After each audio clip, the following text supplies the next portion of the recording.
Selamat datang di Alur Donghua. Kali ini Mimin akan cerita novel The Crown, Emperor of Eternity. Sebelum mendengarkan jangan lupa subscribe, like, komen, dan share ya biar Mimin tambah semangat. Selamat mendengarkan.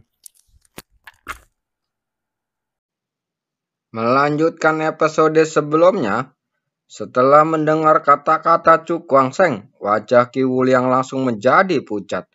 Jika Akademi Empat Roh mengetahui masalah ini, dia tidak hanya akan dibenci oleh ribuan orang, tetapi jenis hukuman yang menghukum pengkhianat juga akan membuatnya tidak dapat bertahan atau hidup. Bunuh aku, Qi Wuliang sangat putus asa, dan dia akan gemetar ketika memikirkan akhirnya yang menyedihkan itu. Setelah mendengar ini, Chu Guangsheng tersenyum dengan lambaian tangannya dia mengikat Qi Wuliang. Kakak, ayo kembali ke Akademi Empat Roh. Dia melemparkan Qi Wuliang dan Kui Wingxi ke belakang, lalu menoleh ke arah kakaknya.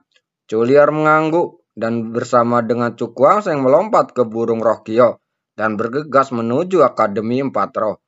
Melihat adegan ini, Qi Wuliang tidak bisa menahan diri untuk tidak menutup matanya dengan putus asa. Dia tahu bahwa begitu dia kembali ke Siling Yuan, reputasinya akan hancur total. 7 hari kemudian, para siswa yang berpartisipasi dalam uji coba telah kembali ke Dinyuan satu demi satu. Dengan demikian, upacara penerimaan akbar ke Tianyun secara resmi dimulai. Pada momen besar ini tidak hanya pejabat tinggi halaman bumi, tetapi juga tetua Kuan Yun dan Tianyuan juga datang untuk berpartisipasi. Karena semua orang tahu bahwa siswa yang bisa masuk ke Tianyun adalah generasi muda Siling Yuan mereka yang benar-benar jenius. Setelah para jenius ini tumbuh dewasa, mereka akan menjadi pilar dan bahkan menjadi penjaga seluruh Akademi Empat Roh. Di tengah alun-alun yang besar, hampir 100 sosok muda berdiri dengan tenang, dengan senyum gembira di wajah mereka. Mulai hari ini mereka akan menjadi murid Tianyun sejati. Daftar pembantian iblis dimulai. Di platform batu tetua agung halaman bumi melambaikan tangannya, dan bumi mulai bergetar dan cahaya menyilaukan terpancar darinya. Mata semua orang melihat saat ini dan mereka melihat sebuah tablet batu besar perlahan muncul di tanah dan akhirnya muncul di tengah alun-alun. Saat ini karakter emas mempesona terukir di loh batu. Nomor 100 dalam daftar pembunuh iblis dari Kuan Men Limo, 50 poin pembunuhan iblis.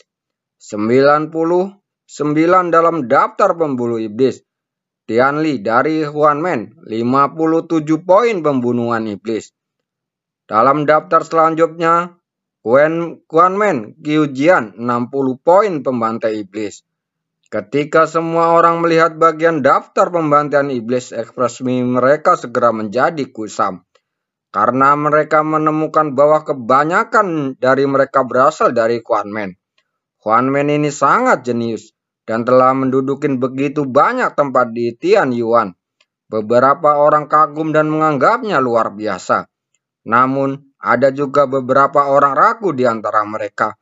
Tetapi ketika mata mereka tertuju pada daftar teratas pembunuh iblis, mereka segera menelan ketidakpuasannya. Yang teratas dalam daftar pembunuh iblis adalah Chu Guangsheng dengan 45.000 poin pembunuh iblis. Jumlah yang hampir menakutkan membuat para siswa Akademi Bumi yang tidak bahagia dengan bijak menutup mulutnya. Jika orang lain memiliki keberanian seperti itu dan sendirinya membawa semua orang atas nama mereka ke halaman surgawi, apa yang dapat mereka katakan? Tahukah Anda, bahkan sesepuh distrik pun tidak ikut campur dalam masalah ini. Artinya, Chu Guangsheng tidak melanggar aturan kompetisi seleksi. Sementara setiap orang memiliki pemikiran yang berbeda. Ketua Agung Akademi Bumi perlahan mengamati penonton dan berkata dengan suara yang dalam. Siapapun yang masuk dalam 100 teratas dalam daftar pembantai iblis akan dapat masuk ke Akademi Surgawi besok. Dan sebelum besar akan bisa masuk Pavilion Lingboy, pilihlah seni bela diri atau teknik bintang 2 Chungyang. Setelah itu suara tua itu menyebar dan segera membuat bersemangat para siswa yang hendak memasuki Tian Yuan.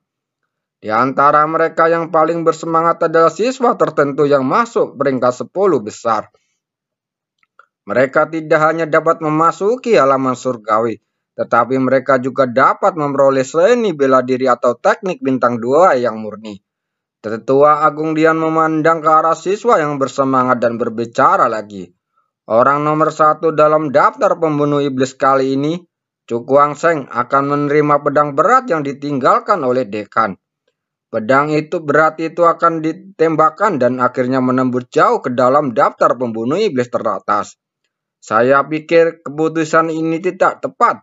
Pada saat ini suara samar terdengar, mengejutkan semua orang. Itu adalah Tetua Agung Huan Yuan, orang tua yang memiliki masalah dengan Chu Guangsheng. Ada sesuatu yang terjadi sekarang. Orang tua ini pasti akan membuat beberapa hambatan untuk mencegah Chu Guangsheng mendapatkan pedang berat itu. Serangkaian komentar terdengar menyebabkan wajah Tetua Agung Huan Yuan berkedut dan warna dingin muncul di matanya. Bajingan kecil ini juga ingin mendapatkan senjata yang ditinggalkan oleh dekan, yang sebenarnya hanya angan-angan. Saya ingin tahu apakah alasan Anda untuk keberatan. Tetua Agung Halaman Bumi melirik dan berkata dengan tenang. Mendengar ini, Tetua Agung Huan Yuan berkata dengan ekspresi muram. Chu Guangsheng tidak hadir pada upacara penerimaan hari ini. Jadi saya menyarankan agar hadiah yang terakhir dibatalkan sebagai hukuman. Penonton bergerak. Semua orang memandang Tetua Agung Huan Yuan dengan mata penuh penghinaan. Orang tua ini so adil dalam berbicara. Padahal siapa yang tidak tahu kalau dirinya membalas dendam demi keuntungan pribadi. Tetua Agung Halaman Bumi mengerutkan kening. Dia hendak mengatakan sesuatu. Tetapi tiba-tiba matanya berkedip dan dia menarik kembali kata-katanya. Hahaha, itu hukuman yang bagus, tapi aku bertekad untuk mengambil pedang berat ini. Tawa yang sangat jelas disertai napas dingin bergema di langit di atas halaman bumi. Semua orang melihat ke atas dan ada seberkas cahaya dan bayangan datang dari kejauhan dan akhirnya mendarat di daftar pembunuh iblis. Dilihat dari penampilannya itu adalah Chu Guangsheng. Chu Guangsheng berdiri di urutan teratas daftar pembunuh iblis. Dia mengulurkan tangan dan mengeluarkan pedang berat dan memuji dengan keras. Pedang yang bagus. Saya ingin berterima kasih kepada semua tetua di sini. Anak ini meskipun penampilannya sangat berbeda tetapi sangat luar biasa. Kamu anak yang sombong. Bagaimana kamu bisa menjadi begitu sombong ketika begitu banyak tetua yang hadir? Segera letakkan pedang beratmu dan turun untuk mengakui kesalahanmu. Setelah mendengar ini, Chu Guangsheng menatapnya dengan acuh tak acuh dan suara dingin menyebar. Orang tua, apakah kamu takut melakukan kesalahan? Hari ini kamu tidak hanya mengakui kesalahanmu, tetapi kamu juga harus keluar dari Siling Yuan. Apa yang terjadi? Mengapa kamu benar-benar putus asa hanya dalam satu pertemuan? Kebencian antara kedua orang ini telah terakumulasi sedemikian rupa. Kamu bajingan kecil, kamu mencari kematian. Tetua Agung Huan Yuan dengan marah. Kapan seorang junior bisa begitu kasar padanya? Mencari kematian? Sudut mulut Chu Guangsheng melengkung mengejek, dan dia menggerakkan telapak tangannya ke belakang, dan seberkas cahaya dan bayangan datang ke arahnya. Lihat siapa kedua orang ini? Dia menunjuk ke arah cahaya dan bayangan dan berkata dengan dingin. Mendengar ini, Tetua Agung Huan Yuan mendongkak. Wajahnya langsung menjadi pucat dan ekspresi ketidakpercayaan yang mendalam di matanya. Bagaimana ini mungkin? Dia kehilangan suaranya. Tetua Agung Huan Yuan tampak pucat. Dia awalnya mengira Chu Guangsheng muncul di sini karena keluarga Kue gagal mencegahnya, dan dia melarikan diri melalui jalan lain. Namun, dia tidak pernah menyangka anak ini akan menanggap Kui Mingxi dan Qi Wuliang hidup-hidup. Momen ini benar-benar mengganggu pikirannya. Setelah tertegun sejenak, mata tetua Agung Huan Yuan tiba-tiba menunjukkan niat membunuh yang mengerikan. Dia menginjak plafon batu dengan telapak kakinya dan langsung menuju ke langit di tengah tatapan terkejut banyak orang. Ki Wuliang, kamu berani berkolusi dengan orang-orang dari klan darah. Kamu benar-benar menghina reputasi Akademi Empat Roh. Aku akan membunuh seorang pengkhianat hari ini. Tetua Agung Huan Yuan dipenuhi dengan niat membunuh dan menampar Ki Wuliang dan King Kui Mingxi dengan satu telapak tangannya. Dilihat seperti ini, jika dia berhasil, mereka berdua akan terbunuh di tempat. Cuku Wangse menginjakkan tablet batu itu dengan keras dan bergegas keluar menghalangi bagian depan Tetua Agung Huan Yuan. Tanpa ragu, dia memegang pedang berat di tangannya dan menebas dengan keras ke arah depan. Suara keras menyebar dan Cuku Wangse terguncang dan terbang mundur, jatuh dengan cepat ke bawah. Pedang berat di tangannya dengan kuat dimasukkan ke dalam tanah, menghilangkan kekuatan yang menakutkan. Cuku Wangse melihat dengan ekspresi muram bahwa Tetua Agung Huan Yuan yang baru saja terlempar beberapa langkah olehnya telah mengambil tindakan lagi untuk membunuh Ki Wuliang dan dua lainnya. Bajingan tua, metode yang kejam, dia berteriak dengan marah. Hahaha, mati. Tetua Agung Huan Yuan tertawa berbahaya. Selama dua orang di depannya hilang, siapa yang bisa mengancamnya? Ketika saatnya tiba, dia akan memiliki banyak cara untuk menghadapi bajingan kecil itu. Namun di saat-saat terakhir, seberkas cahaya hitam jatuh dari langit, berubah menjadi tirai cahaya menghalangi Ki Wuliang dan mereka berdua. Melihat ini, Culier tiba-tiba menghela napas lega dan ekspresi lega di matanya. Apa yang kamu lakukan? Tetua Agung Huan Yuan menatap dengan marah pada lelaki tua di depannya dan bertanya. Sebagai Tetua Agung Alaman Bumi yang bermartabat, apakah kamu ingin melindungi pengkhianat seperti itu? Orang tua itu tersenyum dan berkata dengan tenang. Masalahnya belum diklarifikasi. Jadi kenapa kamu begitu cemas? Tetua Agung Huan Yuan tiba-tiba mendengus dingin dan matanya penuh kesuraman. Orang tua berpakaian karo mengabaikannya, tetapi menunduk dan berkata dengan senyum tipis. Anak kecil, menurutku ada yang ingin kamu katakan. Mendengar ini Cuku Wangse menatapnya dengan dingin lalu membalikan tangannya. Seberkas cahaya melesat ke arah Ki Wuliang dan Kui Mingxi. Pengekangan pada kedua pria itu segera dilepaskan dan kemampuan mereka untuk berbicara dipulihkan. Tetua Agung, mereka akan menceritakan semua padamu, kata Cuku Wangse sambil menangkupkan tangan. Oh, pria berpakaian karung itu mengedip matanya dan menatap Ki Wuliang.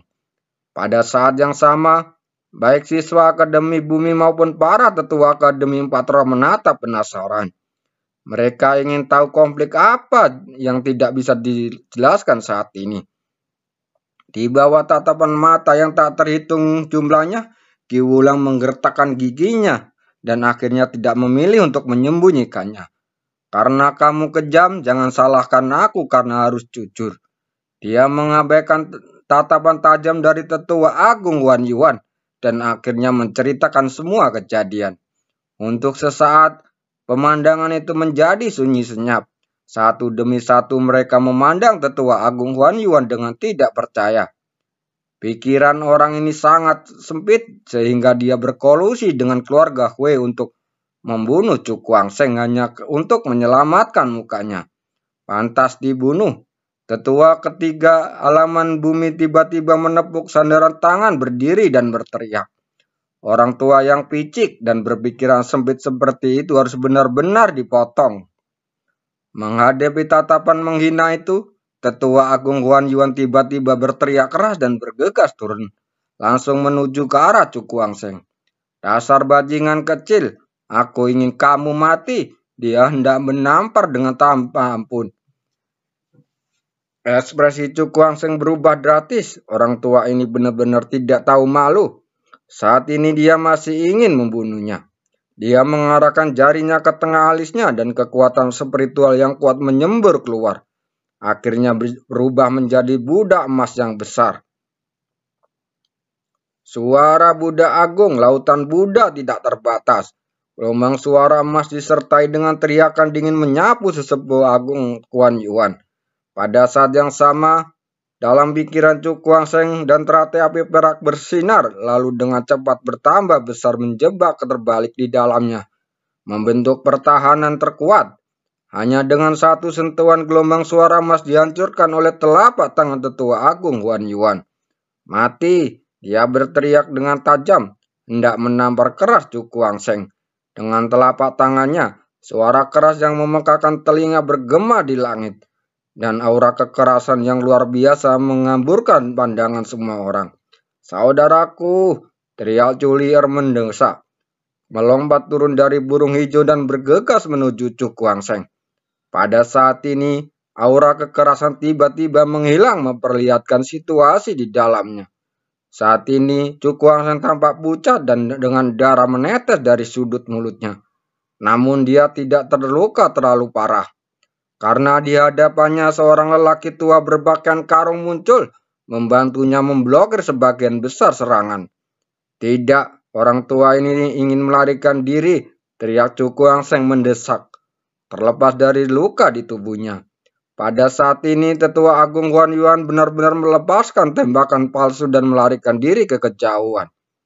Melihat ini, lelaki tua berpakaian karung itu tersenyum tipis lalu berkata, "Jangan khawatir anak kecil, pengkhianat seperti itu tidak bisa melarikan diri dari Akademi Empat Roh kita." Mendengar ini Chu Kuang-seng merasa lega. Jika lelaki tua itu lolos, bukankah semua usahanya akan sia-sia? Juliet berjalan mendekat dan saat bertanya dengan ekspresi khawatir di wajahnya. "Saudaraku, bagaimana lukamu?" Chu Kuang-seng menyeka darah dari sudut mulutnya, menggelengkan kepalanya dan berkata, "Aku baik-baik saja, kakak." Saat dia berbicara, hatinya sangat terkejut. Meski dia telah menggunakan seluruh pertahanannya sebelumnya, sisa kekuatan lelaki tua itu masih membuatnya terlihat seperti ini. Jika dia menanggung semua serangan itu, bukankah dia akan langsung berubah menjadi abu? Kekuatan alam 9 kuali benar-benar menakutkan. Chu Kuang-seng diam-diam berkeringat dingin dan berkata dengan ketakutan yang kepanjangan. Di hadapan kekuatan yang begitu menakutkan, dia sekecil semut dan akan mati kapan saja. Pada saat ini, sesosok tubuh tiba-tiba terbang dari langit dan menghantam tanah dengan keras. Penatua Agung Huan Yuan, semua orang terkejut, lalu mereka melihat ke atas dan melihat seorang lelaki tua berpakaian putih berjalan di udara. Saya benar-benar tidak menyangka bahwa sebagai tetua Huan Yuan yang meratabat, dia akan melakukan hal yang tidak tahu malu seperti itu. Pria tua berbaju putih tampak dingin dan dia menatap pria tua yang jatuh ke tanah dengan berkata, "Itu dia." Chu Kuang-seng tampak terkejut dan berkata dengan gugup, dia tidak menyangka kejadian hari ini akan membuat orang ini khawatir. Lihat wakil dekan, semua orang berlutut dan berteriak dengan hormat. Terima kasih telah mendengarkannya.